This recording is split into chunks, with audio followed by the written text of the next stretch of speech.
shaped American culture. I hope you enjoy the conversation.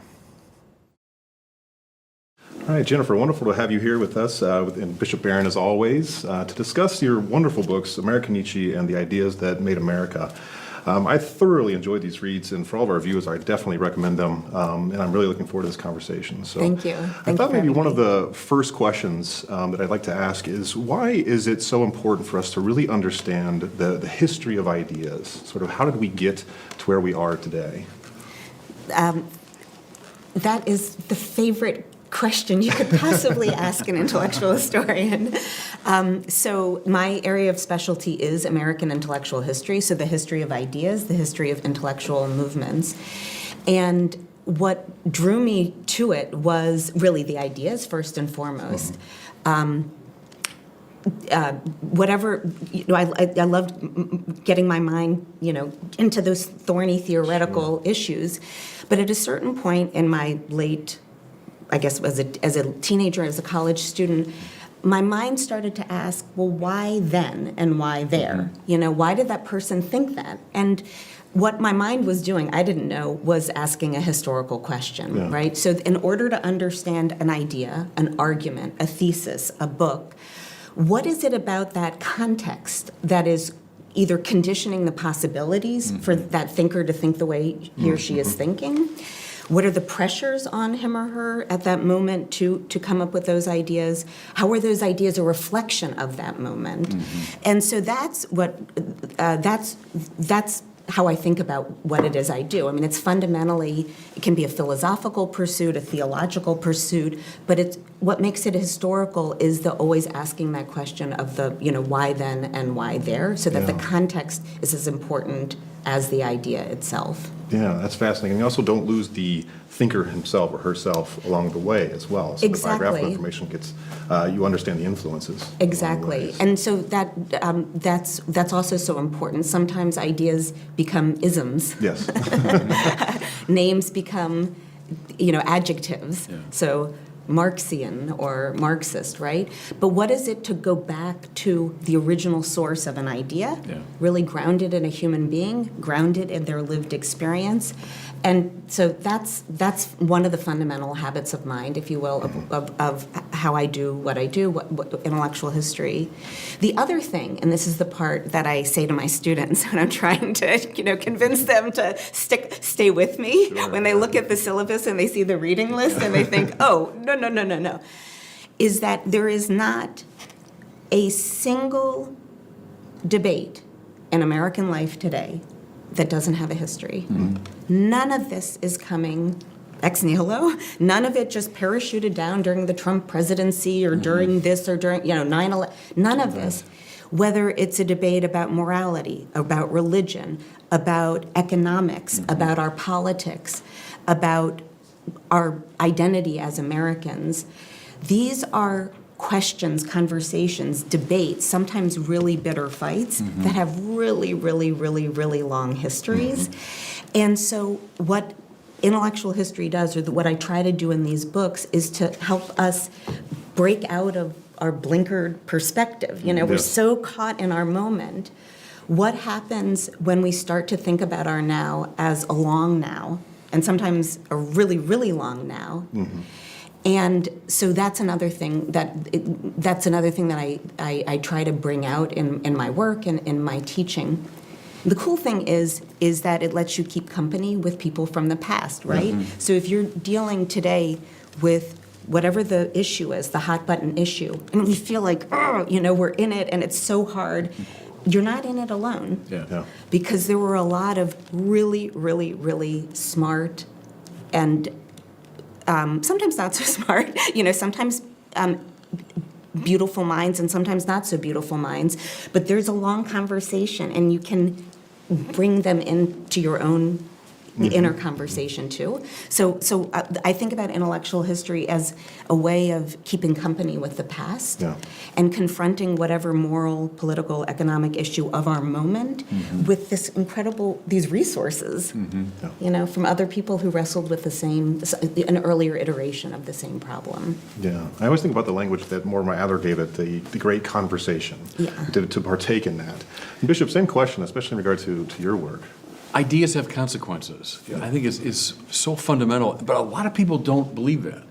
They think, well, there's this sort of high academic conversation, what are bandied about in classrooms and university lecture halls and Parisian coffee houses. It has nothing to do, with the real world and real life. There's nothing falser than that, in my experience. All these ideas have a way of trickling down to all parts of the culture. I gave a sermon, maybe 20 years ago now, where I said, I think the most influential 19th century philosopher is not Karl Marx, it's Friedrich Nietzsche. I said that 20 years ago. And I still believe that, which is why when I saw your book on the shelf in Dallas, I said, yep, American Nietzsche, that Nietzsche has really influenced our culture.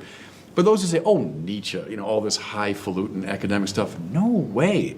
It finds its way through all kinds of avenues into the ordinary conversation and ordinary behavior. Because I would argue, we may get into this, I think a lot of Nietzsche's views are the default position of many teenagers in America today. When I deal with people on YouTube and I'm making a video about religion, you'll hear Nietzsche. They might not know it, but they've gotten a Nietzschean influence. So, and actually, I find this in a very negative way in the church sometimes. It's all this theological and philosophical, we're concerned with caring for the people. Well, great. The church is always about caring for the people, but that highfalutin philosophical level has a huge impact on how a culture is shaped, how it unfolds, how people behave.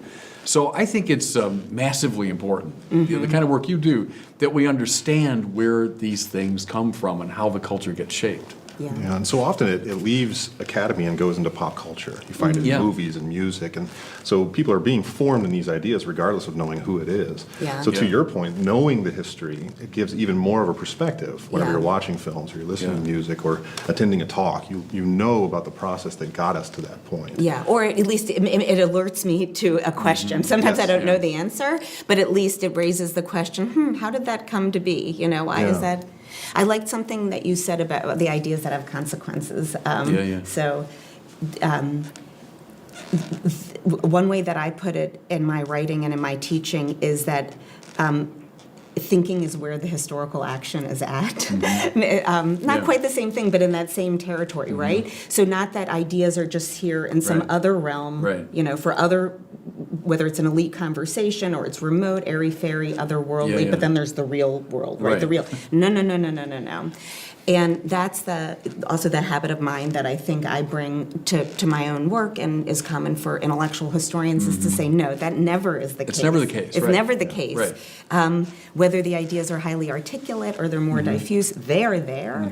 And they're not there simply as a rationalization for the real work of politics or the real work of economic, right? That they're there as agents in history as well. Right, and we talked about this, my job is to evangelize the culture. That's how we see the role of Word on Fire. And you can't evangelize the culture unless you know it. And so the American culture, what shaped it? To say, oh, I'm not interested in ideas, I want to get down there and do my ministry. Well, you can't do one without the other. No one that is interested in actually addressing our culture, who doesn't understand all these sources, is going to fail at it. One of my mentors is Cardinal George of Chicago, who died about 5 years ago, and that was his great theme. And of course, he was influenced by St. Pope John Paul II, evangelize the culture. Therefore, the church has got to get in the intellectual game, which we have been from the beginning, our great people from the church fathers on. But I'll be honest with you, in my lifetime, there's been a strong strain of anti-intellectualism in the church, and that's done us enormous harm. That'd be a topic for another day maybe, but I think it has done us enormous harm at a number of levels. But this is one of them. We don't understand the culture we're trying to evangelize. We'll do a lousy job evangelizing it. Yeah. Yeah, and to understand American culture, I thought that your book, The Ideas That Made America, really portrays kind of the process along the way for us to get to where we are right now. And I thought maybe one of the first questions I'd love to kind of start off with of American culture in particular is what was the role of religion in regard to the American founding? How did it shape people's way of thinking about law and culture and all of that? The answer is a lot. Yeah. It comes as a surprise to some readers, and others are intimately familiar with this. But it is not a stretch to say that the American Revolution was also a religious movement as well. Sure. What do I mean by that? It is to say that many of the ideas about liberty, freedom, self-sovereignty, was actually espoused from ministers at their pulpits. So one of the great ways in which Enlightenment ideas made its way into American culture was by way of the learned clergy. So there wasn't a sacred and secular. There wasn't this imagined firewall between these two realms at all. If we just back up a little, when we think about why most Europeans made their way to America in the first place, it was seeking religious, not all, some were seeking wealth, earthly wealth. So I gussy it all up, but a good portion of early immigrants to America are coming for religious freedom. So I don't think it's too much a stretch to say that religion, having religion central in one's life, was already sort of baked into the DNA leading up to the revolution.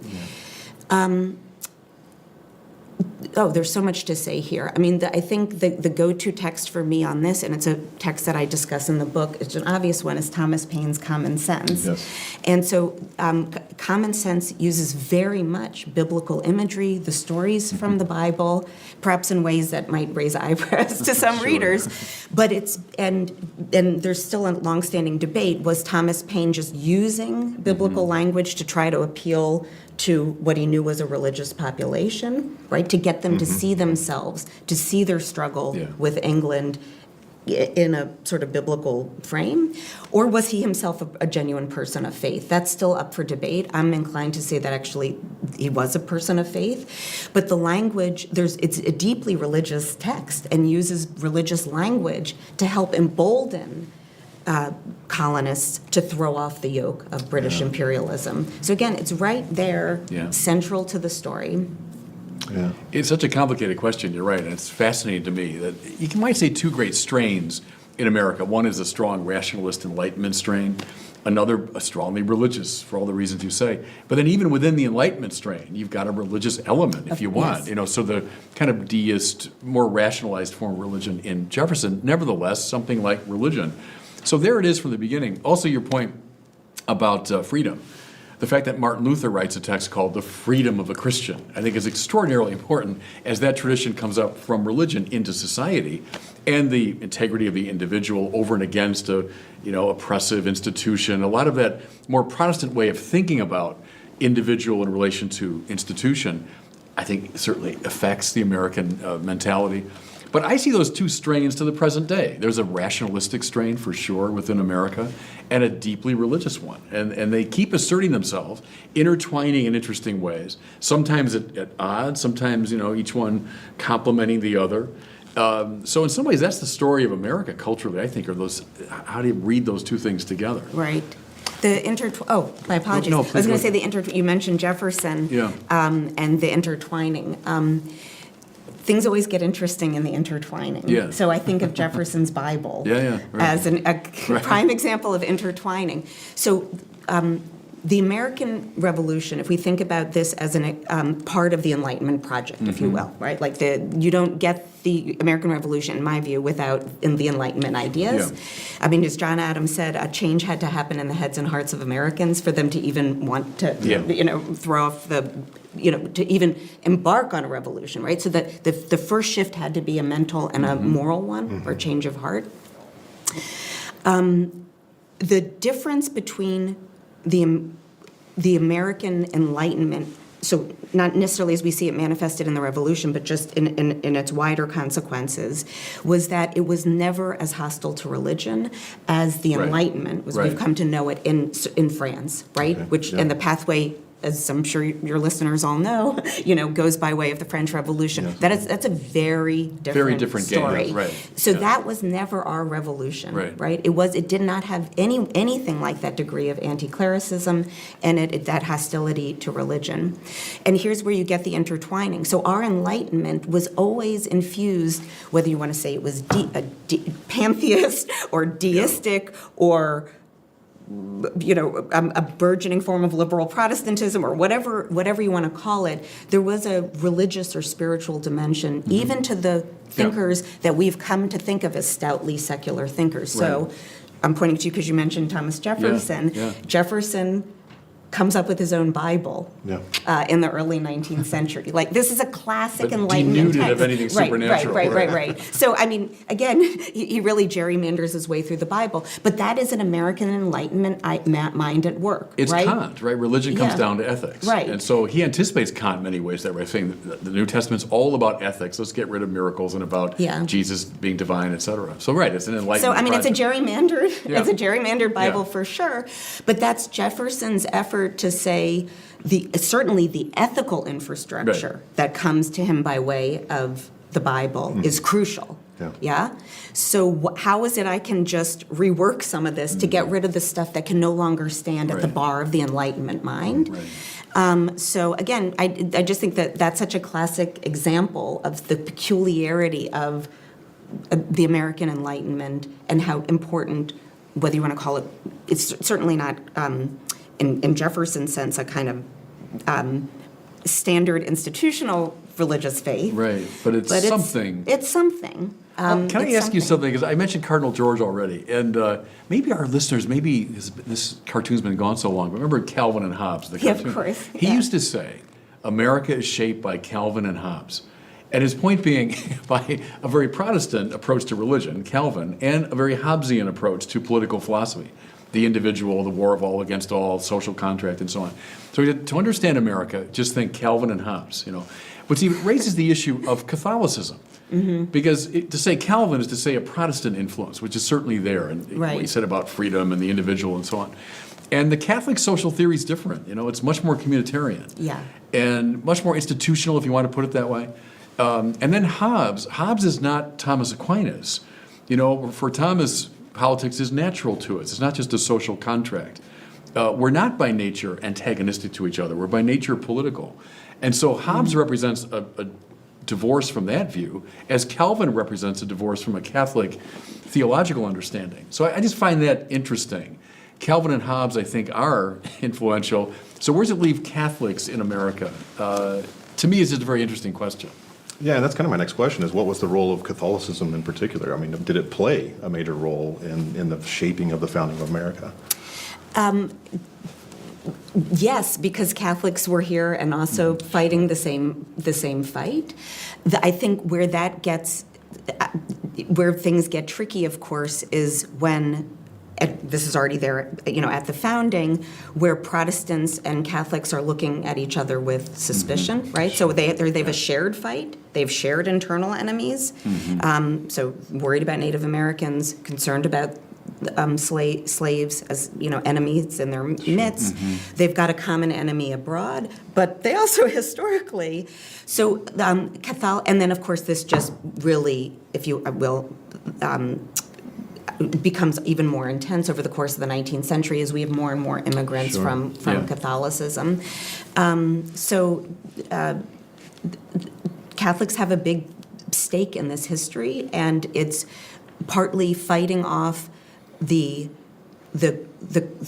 criticism of Protestants that you cannot be a Democrat and be faithful, to a pope abroad, right? Like you cannot do that. And Catholics saying over and over again, well, no, just watch us, let us show you how to do it. So that's a sort of high-flying answer, but it is to say that all of these contestations, Catholics are in this conversation. Sometimes they're the specter, this is what American freedom is up against, but oftentimes they're not only interlocutors, but they're setting the agenda by saying both things are possible, right? Yeah. Being faithful to this place and being Catholic. Yeah. To that point, I think of two American archbishops, namely John Carroll. And as we record these words, it's the 200th anniversary this summer of the establishment of the Baltimore Basilica.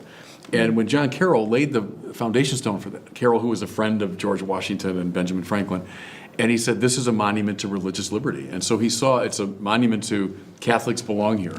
Then go forward a little bit from him, and one of his successors, Cardinal Gibbons of Baltimore, who upon becoming cardinal goes over and gives a speech in Rome at Santa Maria in Trastevere and sings the praises of the American political arrangement. It was not the classically Catholic way to think about it, but to say, look, we're flourishing in this country, So there is a very strong strain, you're right, of Catholics saying, no, we We belong here. We're at home here. Other Catholics, of course, both 19th century and today, would say, well, no, there's a more awkward relationship between classical Catholicism and the American arrangement. That, too, I think, is an interesting intertwining. Catholics who say yes to it and Catholics who are more suspicious of the American arrangement. Read Vatican II now under that rubric, as Vatican II makes a strong statement for religious liberty, but read the debates around that. So anyway, I find that interesting too, is how do we adjudicate those complex issues? Yeah, and so often too we focus in on the kind of colonial realities Right. of the founding, but there was also in the Southwest over to California a lot of Catholicism that was flourishing and growing communities and influencing America in a major way, just on a different coast, different area of the United States. Where we are right now. Exactly. So we're at this mission in Santa Barbara. I mean, right here, at the time of Thomas Jefferson and George Washington, right in the 1770s, that's when Junipero Serra was establishing all these missions, and there's a flourishing Catholic culture in what's now America, but we hardly ever think about that. We focus on the colonial side of the equation. Yeah. Something interesting as well, and you mentioned Thomas Paine, this kind of culture of self-invention that Bishop Barron's used that language a few times that we now have. I found that in Paine as well, this idea of I can become who I want to be. But where did that come from? Was that more of an Enlightenment reality or religious freedom? Was it a mixture of the two? Where is that coming from? So I'm going to frustrate you by not dodging it, but answering it in a way that's authentic to me. This is a question that is debated over and over again. So when I can't stick the landing on that, but I'm interested in that as an ongoing conversation. Yeah. Where did this come from? Yeah. So I'll tell you, some candidates are Luther. Sure. I'm not endorsing this view, No, right, but Luther, where you find this commentary, where did this quest for the authentic self, where is the quest for the aggrandized self, where is the self-reliant self? Luther. Others will move, there's just a lot of, you could say with Descartes. I think therefore I am. So I don't have a handy answer to you other than to say this is a question that has engaged, intrigued, vexed commentators mostly when they're concerned about it, so that this is a problem that we need to solve. Who got it going, Yes, right? yeah. If you're a little bit more provincial in your reading, well, if you don't have to be provincial, you could, if you're reading, European Romantic texts, then you might say Goethe. Not starting from nowhere, but Goethe is the figure who really, brings this into our language. But I was going to say, if you take a slightly more provincial view, or you want to look for American homegrown, Emerson. So I don't mean to be wishy-washy in the answer, but to be genuine that it's a very, very good question. It's a one that's freighted with a lot, and it depends on how you conceptualize what that self. Sure. What is that notion of the self that you're trying to suss out will tell you how you're going to do this genealogy, right? So will it lead you back through religious channels? Will it lead you to Europe? Will it lead you to the Enlightenment? That how you're going to do that depends on what you're thinking the problem is, Sure. right? I think of a couple things there, because I think you're right, it's the question in some ways. Part of it is the breakdown in a metaphysical vision. There was kind of a unified vision of objective truth and value, and so we share that, and the individual finds him or herself in relation to that world. If that falls apart, if people lose confidence in it, well, then what do? Well, then there's kind of a self-invention. But I also think it's something almost topographical, geographical. America, the land of novelty and new possibility, and these people on hugging the coast, and look at this giant continent before us. So we'll be a self-inventing people in a way that Europeans never could be. Because they were given something. Paul Tillich talks about freedom and destiny. Europe in some ways was a place of great destiny. It was something given to you. America, for all these reasons you've said, but also I think our geography invited. We're a land of freedom and possibility and novelty. You know? But I think new beginnings. New beginnings, right. A new frontier, or even JFK, that's a very American kind of idea. But the breakdown, I would say, and I say this, in a sort of mourning spirit, the breakdown of an integrated metaphysical vision of God, of moral value, of truth. When that falls apart, and then we can go back to Luther and many other figures too in the philosophical world, and also sociological reasons for that. something, in my judgment, very bad happened to the human spirit. And the limit case then is the self-inventing subject, or the subject that invents value and truth. But we can get into that. But I think there's all kinds of interesting reasons why this now dominant idea is afoot. Another major thinker that's in this book as well is Darwin. And what was his influence in the way Americans thought about each other, thought about nature, all of that? Okay, that's a lot. There was Darwin's hugely influential in American thought. I mean, I can't. There are a handful of first movers, and he's kind of the first cause. Yeah. Darwin's up there. So what was interesting to me when I started working more on thinking about the influence of Darwinism or Darwin's idea was that it upset the story that I had in my mind, which was Darwin writes Origin of the Species, 1859. And, it comes across the Atlantic, and people open up the book, and just their entire religious faith explodes, right? Nothing could be further from the truth. So when Darwin's ideas first make their way in the United States, they're actually read and accommodated by many religious commentators, religious thinkers,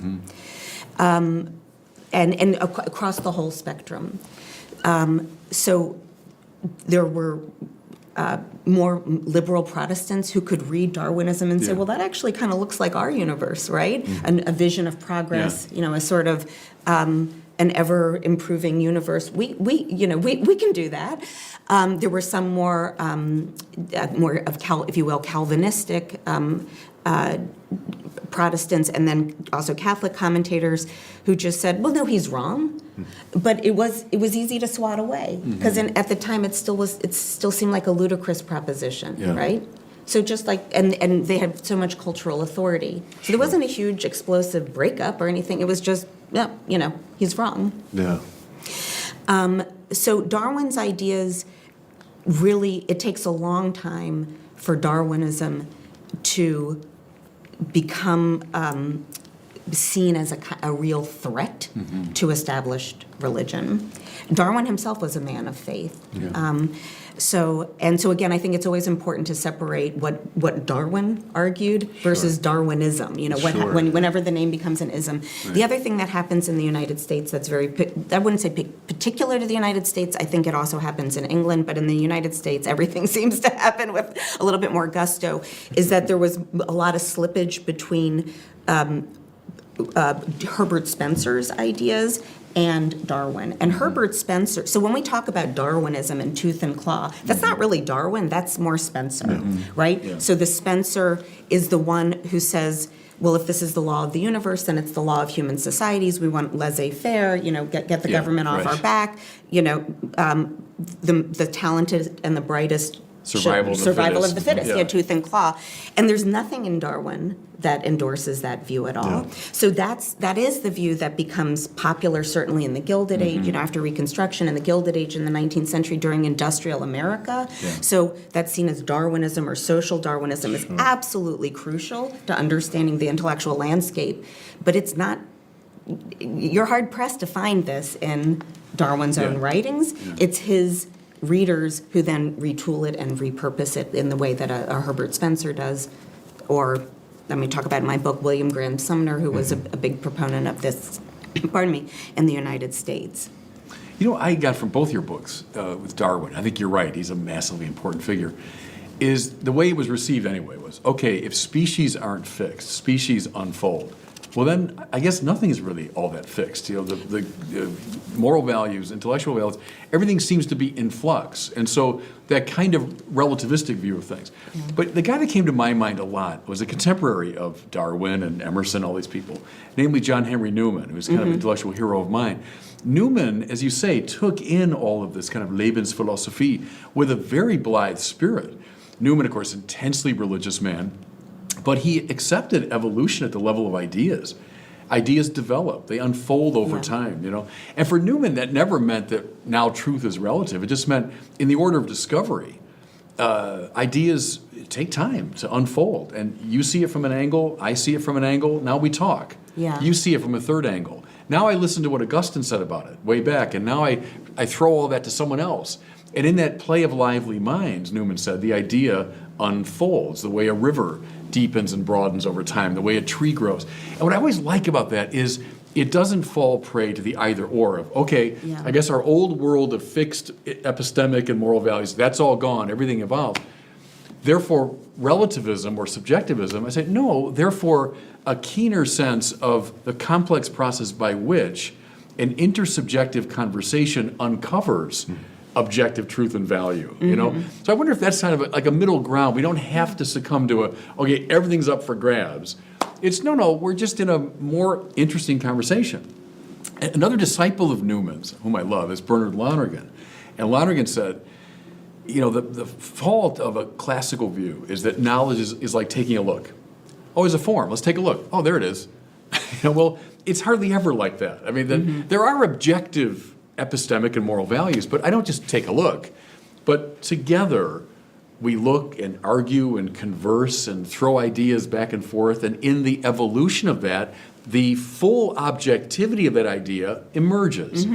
Hence Newman's famous line, a real idea is commensurate with the sum total of its possible aspects. Well, that's a very 19th century. It's a very Lebens philosophy approach, but it's not a relativism or subjectivism. Yeah. Anyway, end of sermon on that. But that's why I think Darwin and Newman are very interesting to read together that way. There's probably, I mean, I'm so glad that you drew on them because it just shows the range of serious thinkers, you know, committed to living in a moral universe and contributing to that moral universe, trying to reckon with the implications of Darwin's ideas, even if it's not straight from, you know, even if it's coming by way of other interpreters or what have you. Yeah. Another path, and this is the one that I think brushes up against what you're calling relativism, would be the way of the pragmatists. So American pragmatism, hugely important late 19th, early 20th century. I mean, it carries on throughout the 20th century, but it's taking shape at the turn of the last century. One of the real American, if you will, contributions to global philosophy. Yeah. I mean, it's sort of, nothing's homegrown because they're drawing also on foreign influences, but if you think of an American philosophy in the same way that transcendentalism almost a century earlier was. And the way that John Dewey puts it, so John Dewey, William James, Charles Sanders Peirce, I mean, this is the whole, the early classic pragmatists who are giving it shape.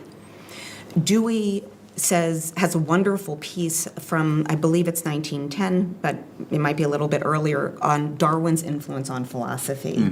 And so what Dewey says in this, and is unmistakable, is Darwinism gives rise to pragmatism, which is, or at least aspired to be, a kind of middle ground between, you know, absolute, unified, objective truth, transcendent truth, and everything just in massive flux and utter chaos leashed upon the world.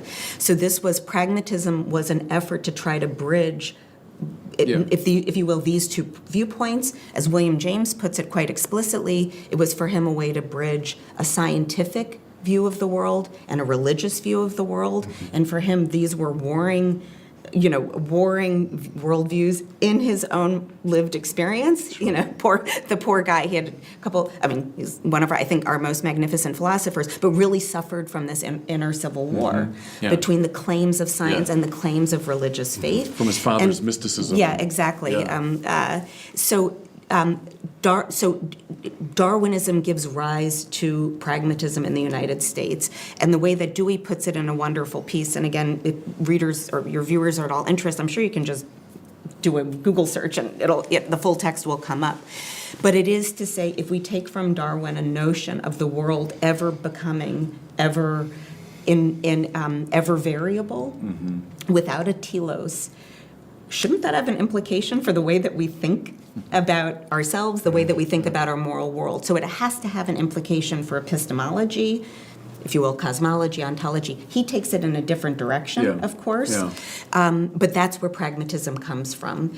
It says if we recognize that there is no unified truth, again, a different point of departure than your Catholic theologians, how do we still build the moral life? You know, how do we still know how to live together? So pragmatism is, Darwinism, there's not a domain of American thought that's not eventually affected by it. But what's so fascinating is to see the incredible range of responses. I've always loved James, really. I've read him with great profit over the years. And isn't it, in one of your books, you use that little term, ambulando, right? By walking. I've always thought there's a link between James and the phenomenologists. So not long after him, he dies 1910, and Husserl's writing, Russell's writing by 1905, you know. And what you have there, and Husserl, zu den Sachen selbst, back to the things themselves. He didn't want the Kantian divide between noumena and phenomena. He thought we could get access. But there's Lonergan again. He didn't think it was, like taking a look. Oh, there it is. There's the form. There's the essence. No, by this patient process, ambulando, walking around, looking at the various profiles of a phenomenon. Even James, the phenomenology of religion. I think, and that's very Newmanesque as well. There's the idea unfolding and developing. And I do think that's a helpful middle ground between, maybe certain naive classicism. And there's like a rarity that, it's just the mirror of nature. There's nature, I got a mirror, and then it appears. And that's the taking a look thing, which is naive. But then not lurching to the other extreme of saying, well, there is nothing like, even let's say an asymptotically approached ideal, where you say, the truth, that's what I want. Lonergan, the mind wants to know everything about everything. The mind wants the truth. But knowing it's approached asymptotically, in this life, I'm never going to get it, end of argument. Newman would say, whatever I achieve, now there's more to be achieved, That more phenomenological Laban's philosophy approach, I think is a good path, and I've always liked that in the pragmatism. I've appreciated that. Without going to the extreme of it, which I think is somewhat dangerous. Well, James saw his pragmatism was to, as he put it, widen the field for the search for God. Yeah, that's right. So, whether one can, quibble with him, or with the implications, but that was the spirit of what he was trying to do, was he wanted to come up with a philosophy that would not allow, let's say, science, Right. And he actually has a list of the tough-minded versus tender-minded. So he has the science is the tough-minded, and he has these wonderful adjectives to shout down the longings of the seeking soul, or the religious spirit. So what he wanted was how can I come up with a philosophy that allows for both of these to be true in myself. The part of me that's an empiricist, that wants to see things really played out in experience, that wants evidence, and the part of me that has this kind of longing for transcendence and doesn't want my mind to shout down my heart. And the phrase he uses is that the pragmatism was to widen the field for the search for God. Again, not that he assumed everyone who's going to read it is going to become a person of faith, but to try to keep open a space in a modernizing America and a modernizing world that being a person of faith has legitimacy, has and can continue to have some sort of intellectual authority. integrity. So it's just to say that's. Do you agree with this? I think that's absolutely right about James, what you're saying. But I wonder, in his disciple, John Dewey, something has been lost. That by Dewey, you get more of an antagonism toward religion, which awakened, for example, Niebuhr in his opposition to Dewey. That they locked horns. Because by Dewey's time, it seems to me it's more of a, strict kind of rationalism, and it's more suspicious of religion. But I think, in William James, you've got a great openness to it, which I've always appreciated. Another major kind of shift as we see the Enlightenment influencing America is also this shift towards Romanticism. And I thought especially something in the American Nietzsche book that really stuck out to me was actually the influence of Emerson on Nietzsche. What was so powerful about Emerson? Have you? I'm going to be a little cheeky here. Have you ever read him? That's my feeling on him. All you have to do is open it up, and that's not totally true. Some of my students would just say they don't get this guy. They don't understand it. But what I wanted to say is just open up.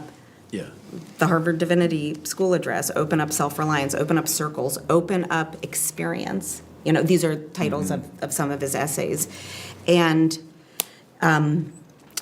The power of the writing, the power of that mind. So anyway, but what did Nietzsche in particular discover in Emerson? So I guess for starters, the thing to note here is what seems like the impossibility. How is it that Emerson, the quintessential American philosopher, he wasn't the poet of democracy. He said that Walt Whitman was, but that was why, that he could even see that, right? Yeah. So Emerson is someone who's deeply rooted to this place, America, and so much in the service of a democratic project. How is it possible that Friedrich Nietzsche, born later in the 19th century German philosopher who is seen as, and not inaccurately, as the prelude to fascism and totalitarianism, what? How is it possible? But the answer is, that's why we study history, because it's always much more interesting than the conventional tropes. So, you weren't necessarily pulling towards Nietzsche, but I wanted to maybe get to that. So Emerson, a hugely important early 19th century American thinker who is one of the transcendentalists, so a loose group of writers and poets and philosophers and theologians. I mean, lots and lots of theologians preachers in this mix in the early 19th century, who were, the way that I like to put it is that they recognized that America had a political break with England from the Revolution, but not really a cultural one, so that Americans in the early 19th century were still oriented on Europe for their ideas and their culture. And what the Transcendentalists wanted to do was to come up with an organic American ideas, organic American identity. And that's where Emerson really gets his start. I mean, he started as a Unitarian minister, but then becomes a freelance philosopher and writer, all with this project in mind. So they're romantic in the sense, you could say it's a response to the rational aspects of the Enlightenment. So the Romanticism was a kind of, as the word says, a kind of bringing back of heart, of feeling, a sense of belonging. Others see it as just an extension of the Enlightenment project. I mean, that's a sort of intramural debate, I think, among intellectuals, and not a very, very interesting one. So Emerson's not the only one. Walt Whitman, Henry David Thoreau is in this orbit, Margaret Fuller, Theodore Parker, one of the most important abolitionists. They're all in this circle of American Romanticism, and really helping to launch lots of intellectual movements seeking for some sort of organic American identity, organic American culture. And what in particular was it that Nietzsche really kind of grabbed onto that influenced him? That's the connection. So Emerson was pretty much a rock star internationally. So he wasn't just famous in the United States. He had a very big following abroad. Like Ben Franklin. Yeah, exactly. So Emerson, his essays were in German translation, and a 16-year-old Friedrich Nietzsche, when he was at prep school in Naumburg, Germany, reads Emerson in the my dates are going to be a little bit off, but mid to late 19th century, whenever he was 16, reads Emerson in translation, and Nietzsche's on his path to becoming Nietzsche as a result of that. But before I carry on, maybe I'll let you ask a question that you think might be interesting. Self-reliance and the whole, kind of throwing off of traditions and finding your path and asserting your, I think all of that. It was the single thing I found most interesting in your Nietzsche book, as I read it. It's full of interesting things, but I mean, I've read Nietzsche and read at Nietzsche for many years. I never knew that connection, that he himself had embraced Emerson so enthusiastically. Yeah. And I find that fascinating, because you say prototypically American sort of thinker, and yet influences Nietzsche. And Nietzsche is seen as so German, right. I mean, it's so other, so foreign, that especially becomes ingrained in the Nietzsche reception during World War I and World War II. So Nietzsche's otherness has always been part of his reception here. And so that, I think, is the part that is so curious and shocking and interesting, is that Nietzsche found his own philosophical voice by reading an American philosopher. It is. So... And I've always been intrigued by the transcendentalists. I think they are hugely influential. Look at much of the New Age today would be very much indebted, I think, to the transcendentalist insights. I would say now, speaking as a Catholic theologian, when the authentically supernatural is sort of marginalized, you get this sort of, I would say, Ersatz version, call it transcendence or Emerson's oversoul, which always reminds me a bit of Schleiermacher's sense of religion, Sure. the sense and taste for the infinite and so on. It was an attempt, yes, it's kind of a romantic thing, but also to present religion in a more kind of rationally acceptable way. And so is this sort of a universal experience we all have of the infinite, or, the feeling of absolute dependency in the later Schleiermacher? It always reminds me a bit of Emerson and the Transcendentalists. But what happens when a supernatural vision of life has broken down?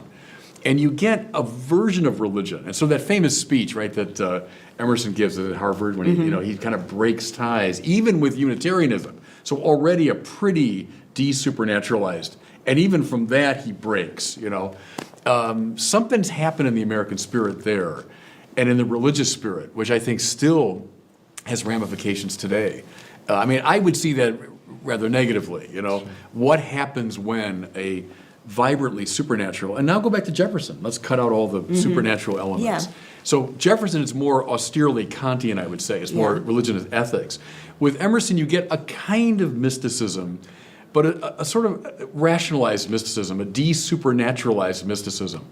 Those elements, religion as ethics, religion as de-supernaturalized mysticism, they're all over the place today. Yeah. All over the place. And so to announce a supernatural Christianity, that's tricky, in that cultural framework. But anyway, I find that connection fascinating.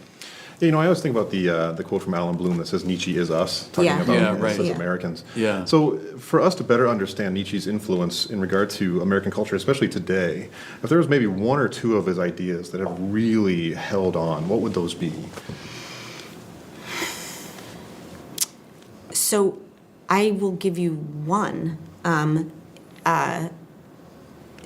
channeling my inner Unitarian as opposed to my Trinitarian or whatever, but only because it's the if you will, it's the foundation for all the influences.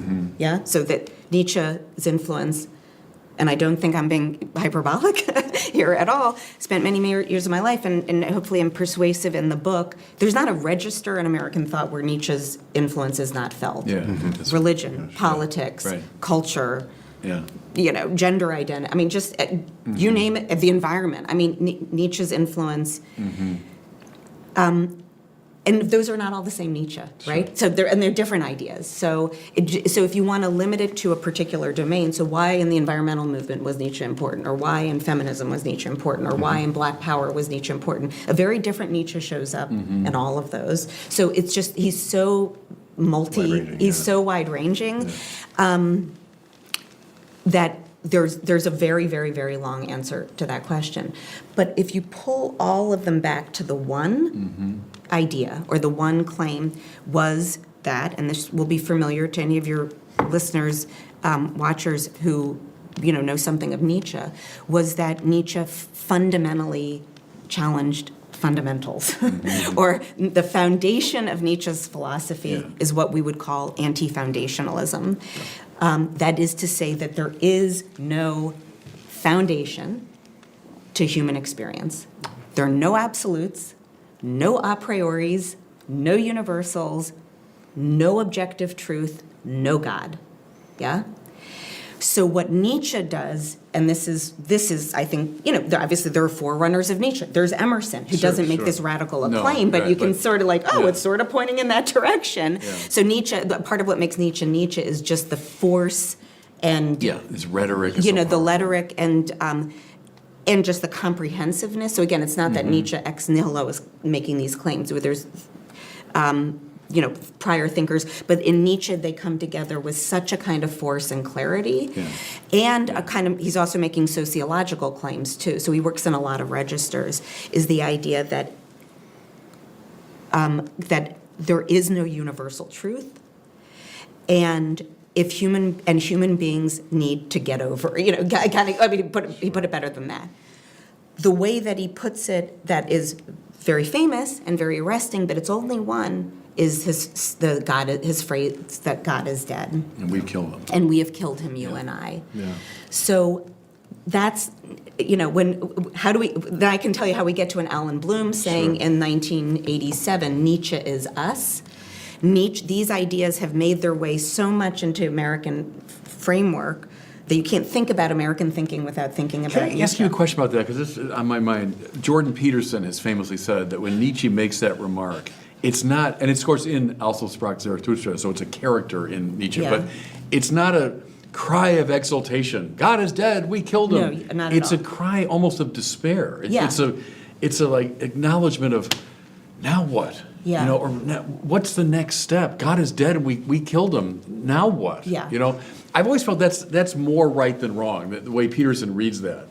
It's way more right than wrong. But it's read often as this sort of exultant cry Right. of now I'm ready to find my freedom, where it's more like, oh my God, now what do I do in this blasted ground that I'm on, where there is no God, there is no objective moral and epistemic value. Now what do I do? And as I read, this thought goes on, the existentialist finally saying, well, look, existence precedes essence. I mean, my freedom comes first. You mentioned Richard Wright, in your book, and it's my project now of self-invention. Yeah. I determine my values. Or Sartre, I determine what makes my life authentic and so on. Now, for me, I'll speak as a Catholic priest and theologian, that's a pathetic alternative, in my judgment. To me, that's a suffocating space to live in. I with Dante and company, it's this great adventure as you intuit the great epistemic and moral values. And yes, indeed, you don't just take a look and there they are. You move into them in a complex process of conversation and moral adventure and so on. But to me, I've always found, as I say, it's a blasted earth to me of nothing. It's gone. There's no objectivity, and I have to invent it. God help me, what I have to invent. Anyway, I do think that's the neuralgic point. No, there's so much that you're saying that is so resonant for me. So, and I think it is really interesting. So, a couple of things is even in the way that you've said it, God is dead. So there's a version where you can say God is dead, right? And there's another one that is filled with terror, and yearning, and worry, and that's really.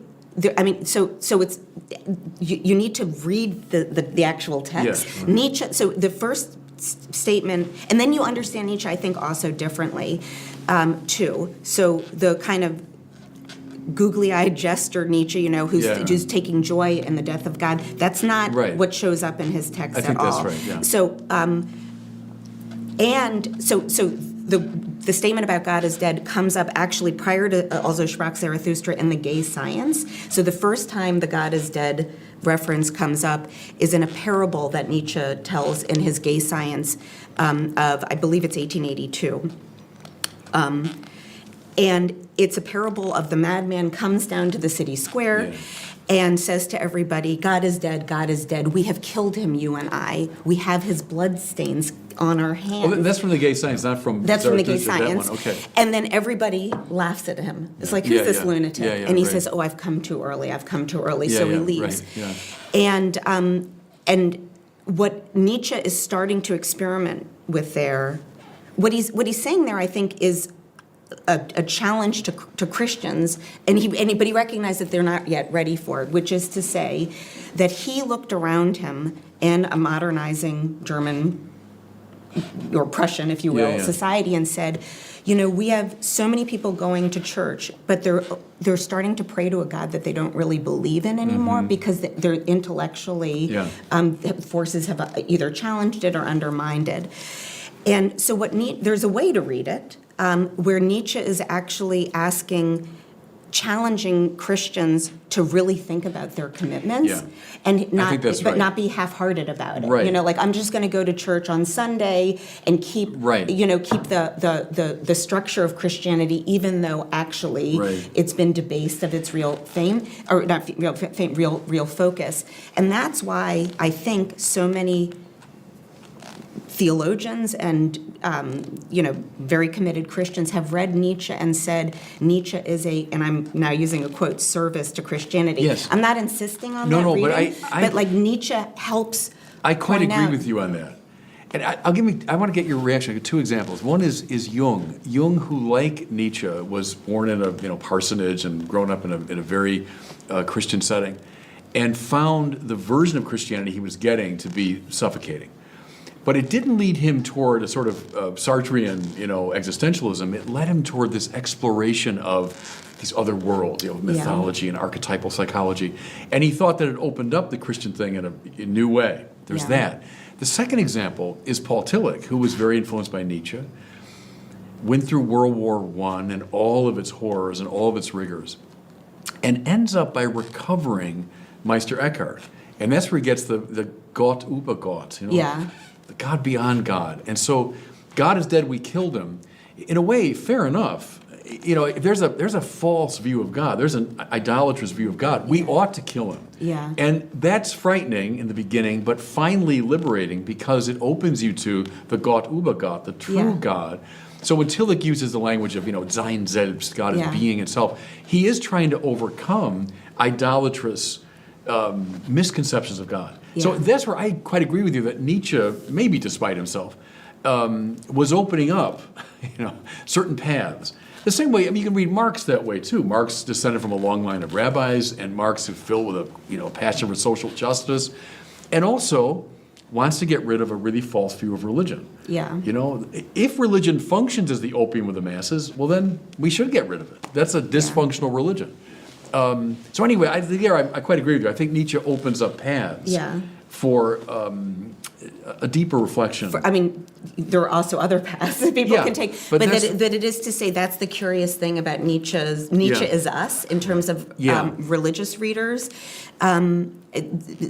Many serious-minded religious readers come to a deeper understanding and if you will, James refers to this as being twice born. Yeah, right. Coming to the faith by way of Nietzsche, because Nietzsche, in their reading, helps them see the shortcomings in the way the way that they understood their inherited faith. Yeah, I'm with that. So there is a version of Nietzsche which leads to Paul Tillich, right? Yeah. Absolutely. Yeah. There's a version of Nietzsche even earlier, someone I talk about in my book, who I think is super fascinating, is a Baptist minister by the name of George Berman Foster, who in the early 20th century was the first reader. I think he's really the first death of God theologian. What happens if we take this seriously? But for Foster, again, it was a way of kind of reconstituting and thinking of his faith. So there is a version of that. Thomas Merton refers to Nietzsche as a prophet, and he doesn't like everything he has to say, but he says Nietzsche helps us improve our Christianity. And Merton would have known those great mystical sources. Absolutely. The God über Gott sort of thing. Exactly. He would have been right at home with he's that. also in that orbit. Yeah. However, as you, I think, have signaled, there is a version of that then leads to the Uber Ich, just the self, the self. There's no God over God. Right. It's just me and myself, myself, and I. Right. What Tom Wolfe called the me generation, the third great awakening. What Robert Bellah in Habits of the Heart referred to as Sheilaism, which was a woman, unfortunately, I think, not a very flattering portrait, but as someone who was sort of self-actualized and, doing a sort of pastiche religion, and then the question that she was asked in the 80s is, who do you worship? And she said, me. I do, her name was Sheila, I do Sheilaism. So there is a path, right? That just leads to a fully secularized, aggrandized ego with no higher structures of meaning, no sense of belonging, no sense of the beloved community. And unfortunately, I say unfortunately, in my humble opinion, it's unfortunate that much of this is not America. is the America is us, which Bloom is also lamenting, but it's not the. I think it's some of the sources of our great problems of our day. And it's a great obstacle to evangelization. So in my work, I come up against that all the time. Versions of Sheilaism. And who are you to tell me what to believe? I got my own religion. Or who are you to tell me there's something objective at the epistemic or moral level? So I'm up against that all the time. I'm sure. So I think that what we're saying here is interesting, of finding a path from Nietzsche that is much more agreeable to religion. I think you can find that. And avoid the ones that lead us to trouble in terms of evangelizing the culture. What's incredible, we only have a few minutes left in we this do? conversation. This has been a That went fantastic conversation. But one question I did want to ask, in our work, and of course Bishop Barron's been doing it now for over 15, 16 years, is evangelizing the culture. And kind of we started off this conversation talking about why knowing the history of ideas is so important. And I wanted to ask you, as Bishop Barron's been an evangelist for 15 years, and with the Institute, we're trying to train people on how to spread the gospel. What maybe advice might you have? Oh, boy. I'd love to hear that. I'm interested in this conversation. We need another hour. I don't have answers, but but this intrigues me. Yeah, please. And I'm probably not the right person to ask this question, and I'll tell you why. Because I have to be very careful not to evangelize in my classroom. Yeah.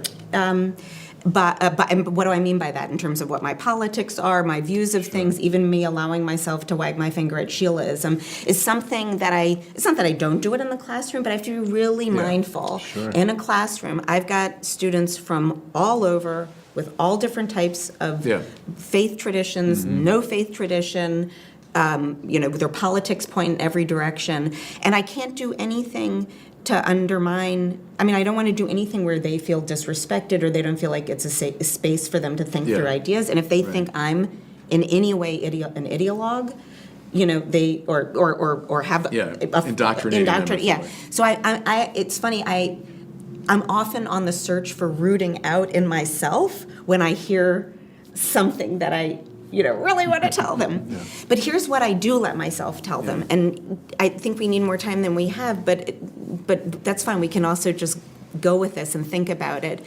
is that I think that my job, like this is definitely part of the job description, is to just awaken them to the absolute pleasures of the mind. The absolute pleasures of the intellectual life. And again, wherever it may be found. So again, I'm not, it's this canon or it has to be that. But the coming into contact, as you do all the time, with ideas, with formidable theories, with contradicting viewpoints, and you wrestle with it, there's an agon in there, right? It's intense, but there's also an incredible joy to it too. Absolutely. And so that's something that I allow myself to do in the class, which is I don't want to land too hard on verdicts about certain kinds of things that could alienate students, but this one I'll land on. The joys and the pleasures and the necessity of the examined life. And so here's where I think maybe we're not so far apart. Actually, is that I think. So what I find in that situation is the vast majority of my students come yearning for something. They might not know what it is, right? They often don't. Why should they? They're 18, they're 19. I'm middle age and I'm still trying to figure it out, right? But there's a yearning for some larger structure of meaning, some sense of orientation, some we, And if my job can say history is a way to get there, being involved in this, then I joke, Diana, like my job. I feel like my job has been done. But where the similarity is for you is you're also amidst people with yearning, with longing, with uncertainty, and so I guess there's a couple of things that I would say. One is showing Catholicism as a deeply meaningful intellectual tradition. Like you want to get your needs met, you can come here. And a lot of people don't know that. No, Even I think Catholics, they don't know how rich the intellectual tradition is. And in that, so that's like intellectually, there's a lot of place here. A lot of place. That's an understatement to really get your needs met. And to come alive and to let your moral imagination unfurl. So there's one, that. And then two, just recognizing that people are, as I think you do, they're coming with so much yearning. And so if you're able to show just the grounding work of what you do, the life-affirming, soul-nourishing work of what you do, it's you can't help but to evangelize, right? No, that's good. It's funny, it just occurred to me in the course of our conversation, the weird connections. So we talked about Emerson, let's say, influencing Nietzsche. We talked about Emerson maybe indebted to 19th century liberal Protestantism. Emerson, a desupernaturalized view. all that I think is true. Emerson influences massively Walt Whitman, this great American poet, right? And you can look at Whitman's religion or spirituality, and you can find it, maybe a lot of those same elements, and good and bad, but limited. But there's this young Englishman, late 19th century, who's coming of age in a very nihilistic university culture, and it was even on the verge of suicide. And he reads the poetry of Walt Whitman, and it opens him to a fresh and invigorating view of the world. It eventually led him to a reconsideration of Christianity. And eventually he becomes a Catholic. And that young man's name was G.K. Chesterton, who becomes, one of the great Catholic apologists of the 20th century, influencing C.S. Lewis, influencing Tolkien. Now there's a new generation of Chestertonians. Yeah. But it was Walt Whitman, no kidding, it was Walt Whitman who opened him up to this perspective. I don't know really what my point